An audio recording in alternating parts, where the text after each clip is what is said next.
How many of you remember this goal celebration? Okay, I remember that. I can do that. I can do that. Yeah. I can do that. Let me see. I used to do that when I score bangers every minute, bro. You see me when I was in striker, yeah, when I used to slapping goals left, right, and stuff. Man, I used to do that celebration at the end in front of all the, in front of all the managers and that, and all the players. Do that celebration easy, light work.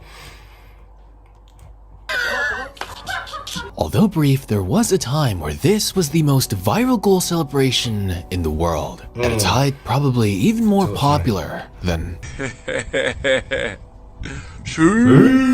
That's because back then, Dele Alli was once seen as the most valuable midfield transfer in the... Fuck yeah, bro, he was more valuable than the killing in Mbappe. Are you stupid? Than Rashford. Than flipping Sane, Dembele. What? Fucking Dele Alli, Spurs, and never won a trophy in their entire life. How? Entire world. How, bro? And to many, the greatest English wonder kid since Wayne Rooney. Seriously, at his best. I don't know about Wayne Rooney. Let's not compare. There was no comparison between Dele Alli and Wayne Rooney. Let's not do that. There was no comparison at all. Let's not do that now. As Dele Alli was scoring... Foden, I can hear it a bit. Foden, I can, but not fucking Dele Alli. Absolute screamers like this. Let's not be stupid now. Is Dele Alli arriving? Good first touch. Oh, what a goal! That's a light goal, bro. Ain't no one. And Ali has drifted in. And Ali! I do that on my Sundays, bro. Last long. For various reasons, some foolish and some just honestly complicated, would start to rapidly decline. And with the words of his former manager, Jose Mourinho, maybe he was right. I have no doubts about your potential. You become a party boy. And I think one day, you will regret. I think you should demand more from you. Damn. But fast forward, and his career has come crashing down, finding himself playing in the Turkish Super League for Besiktas at only 27 years old. At one point of his career, Dele Alli was even more focused on video games than actual football, particularly playing Fortnite. And you could see that passion leaking out even to his celebrations on the pitch, even becoming an esports professional on the side, streaming longer than he would spend time training in the gym or in the practice facility. At one point, even being so seriously addicted that his girlfriend would break up with him for playing too much Fortnite. But was it really just a case of laziness in training or an overall lack of ambition? Well, many believe so. But it's kind of strange for a footballer who is showing so much promise to suddenly burning out like that. I mean, there are a lot of videos out there about Dele Alli's decline that either blames injuries or his gaming addictions, but it's simply the case of what happened. I always wondered if there was more behind it, and I wanted to ask just why the gaming addiction even happened. But as we learned in 2023, it goes much, much deeper than that. The video games, although a big part, really only scratch the surface of the story as to why such a promising wonder kid like Dele Alli eventually lost passion for the game. And looking back at the beginning of his rise in 2014, nobody could have been the wiser to the life that Dele Alli lived. He would start off his career for his hometown club, Milton Keynes Dons, in League One, which, if you aren't familiar, is basically the English third-tier division. Essentially, compared to many other wonder kids, he was a nobody. Yet in 2014, he was part of the side that embarrassed Manchester United 4-0 in the League Cup, putting this unknown 18-year-old on the radar for several Premier League clubs, as he would be handed the League One Young Player of the Year award. From then, he would start his era at White Hart Lane, playing for Tottenham, where we would witness one of the most incredible ascents in Premier League history for any wonder kid, because almost instantly, the 19-year-old Dele Alli would become a star. The teenager would produce a total of 21 goal contributions throughout the season, having 10 goals and 11 assists, which for someone his age was actually incredibly impressive, especially back then. Even when being called up to England's men's team for the first time, the wonder kid would score in his very first match. But no doubt the highlight of the season was watching the teenager score a truly Puskás-worthy goal, which, by the way, didn't even finish in the shortlist for the award. it at least got some praise, as he deservedly won the That goal Premier was League alright. goal That goal of the was alright. season. Let's be real. That goal was pretty good. It was alright. Such an incredible debut for a youngster that nobody really expected to be that good. Was awarded with the PFA Young Player of the Year award and was included in the Premier League Team of the Year as a teenager. Then the very following 16-17 season, the 20-year-old had made an even bigger improvement in his game, providing a total of 35 goal contributions throughout the season with 22 goals and 13 assists, helping Tottenham. When the fuck did that happen? What? When? I don't remember these stats. Was he really that good? I don't remember. What the fuck? I don't remember them stats. Someone needs to check that again, because I do not remember them stats. I knew he was good, but them stats are stupid. Those are like fucking... Those are like Mbappe stats right there, bro. Those stats are insane. I don't remember them stats. I don't remember them. I remember him scoring like a few goals at 10, 15, like 10, 8, 13 assists. That's, I don't know about that.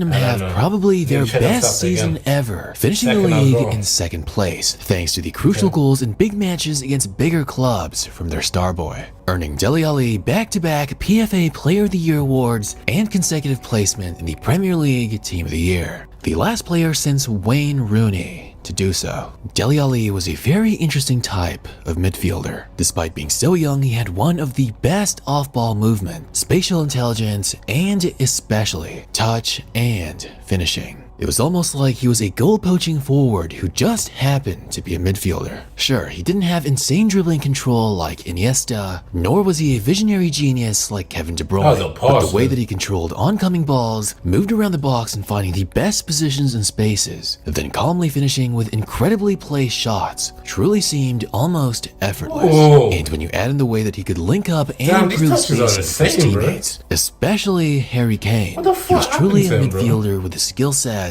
of a striker. His passing was However, great, after yeah, signing bro. a massive 6-year extension with the club that would supposedly keep him until 2024, Dele Alli had began to significantly cool off. And it wouldn't help that he would begin to suffer a string of injuries, suffering 4 injuries over the next 18 months. As in the season that would end with him and the Spurs reaching the Champions League final, he would all in all miss a total of 23 matches because of hamstring days. problem. Oh my days, when they hit the final, I was shit, bro. I'm an Arsenal fan. So imagine if Spurs won the Champions League, I would cry, bro. I would not live out that day. Oh my days, the way I wouldn't watch football. I remember saying, if they won the Champions League, I would never watch football again in my life. There would be no way. Imagine them never winning a Prem Bowl with their first trophy is the Champions League. The way I would have never watched football again in my life. Are you insane? The Champions League. The whole big Champions League facing all these teams. They smack them up when they...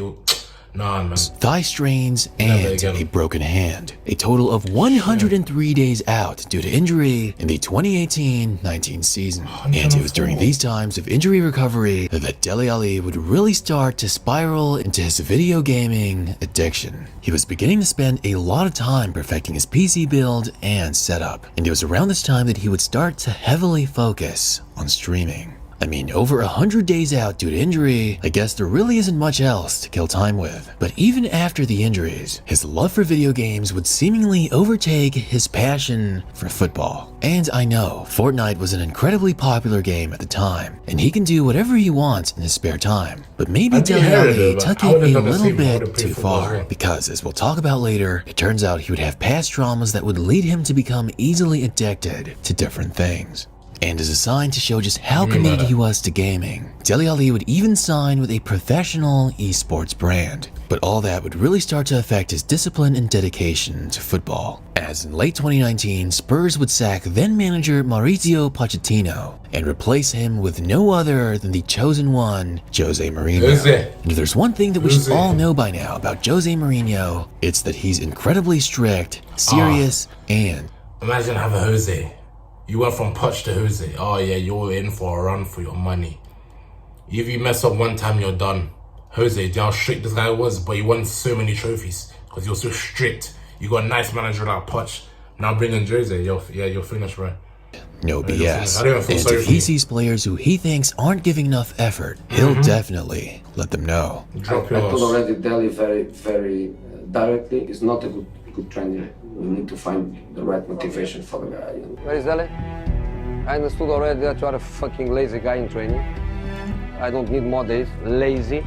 Fucking lazy. And well, Mourinho wasn't exactly wrong. At the time, Dele Alli was definitely not giving it his all. And what would only make things worse is that he would suffer another string of injuries. This time the second most in his young career, with 49 days gone due to further injuries with his hamstring. And with the public eye turned to Dele Alli, especially with a Tottenham documentary on Netflix, the fans in public quickly turned on him, causing his mental health to suffer greatly. But in 2023, he would go on an interview with Gary Neville and publicly address everything. And it really starts all the way back to his childhood. Dele Alli grew up in an incredibly toxic environment. He was incredibly poor, his mother was an alcoholic, and he was even sexually abused as a child from a family friend. And by the time he was 8 years old, he would actually be used to peddle drugs, as he was told, and I quote, "The police wouldn't stop a kid." Dele Alli hit the trap at that age, what the fuck? It was so bad that he had to leave his biological family and was luckily adopted by amazing foster parents at the age of 12. So as a youngster, Dele Alli was incredibly hungry and motivated to escape poverty and that terrible situation and make something out of his life. Football wasn't his biggest priority. He wanted to pay back his foster family with financial success and never go through what he had to go through as a kid again. And when he finally achieved that with a massive contract extension with Tottenham, the hunger, fire, and passion just wasn't the same for Dele Alli since. And his unique playing style really relied on just that. That hunger and effort helped him become one of the most intelligent off-ball moving midfielders and deadly finishers in the world. He was really good at receiving those string of injuries. His addictive personality took control and really got him into that big 2-year phase, focusing on video games more than football. And as he revealed in his interview, he was taking sleeping pills and having other vices for years to help him deal with all of his childhood trauma, an addiction that would follow him throughout his entire career, just up until recently, when Dele Alli went to the US to go through a few months of rehabilitation. For a childhood like Dele Alli had, surrounded by drugs, alcohol, and experiencing sexual abuse, it's kinda hard to fully blame him for his lack of passion after securing financial stability for himself and his foster family. Trust me, I get it. He still did owe it to the fans, but the unjust criticism he received at the time for that Netflix documentary was just a little bit too much. And this comment right here is the perfect example. Already, where is Dele? I thought when Jose said Dele is Canadian training on Dennis Swan, that says it all about those guys that actually know what it is. Damn. I understood already that you are a fucking lazy guy in training. I don't need more days. Lazy. Because as Dele Alli says right here, I'm laughing. I learned that this is my defense as well, laughing and smiling. But of course, back then, he was misunderstood by the tabloids, viewers, and a majority of fans in general that simply saw him as arrogant and lazy.